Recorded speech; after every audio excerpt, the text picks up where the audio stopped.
მოგესალმებით. შეგიძლიათ დრო დანიშნოთ 3 წუთის შემდეგ. ჩვენ სრული გქონდა რომ ერთი ინფორმაცია მიგეწოდებია საზოგადოებისათვის ზოგადად როგორ ვახორციელებთ იმ პრობლემებს. ამავე დროს კიდევ ერთხელ ხაზი გაგვესვა იმ პრობლემებისათვის რაც არსებობს და ვესაუბრა ამ პრობლემათა გადაჭრის გზებზე და ამავე დროს აი ესეთ უშუალო რეჟიმში ხშირ შემთხვევაში ვგებულობთ იმ პოზიტიურას, რომელსაც გავითვალისწინებთ ალბათ მომავალი პრობლემების გამოკვეთის დროს.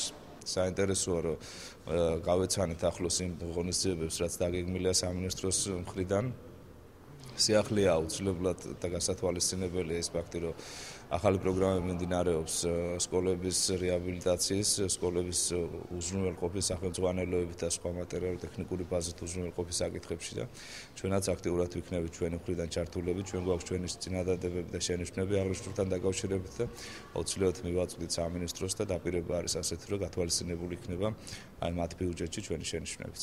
დღევანდელ შეხვედრას ესწრება როგორც საზოგადოებრივ ორგანიზაციები, ასევე გამგეობის წარმომადგენლები და ის საკითხები, რომელიც დაისმება დღეს, იქნება გათვალისწინებული. ჩვენ ასევე საზოგადოებრივ ორგანიზაციები გეგმავთ რომ წარვადგინოთ შესაბამისი წინადადებები და რეკომენდაციები, თუ როგორ შეიძლება რომ გაუმჯობესდეს განათლების სამინისტროს პრიორიტეტები, სხვადასხვა მიმართულებით, ეს იქნება კულტურა თუ განათლების სფერო.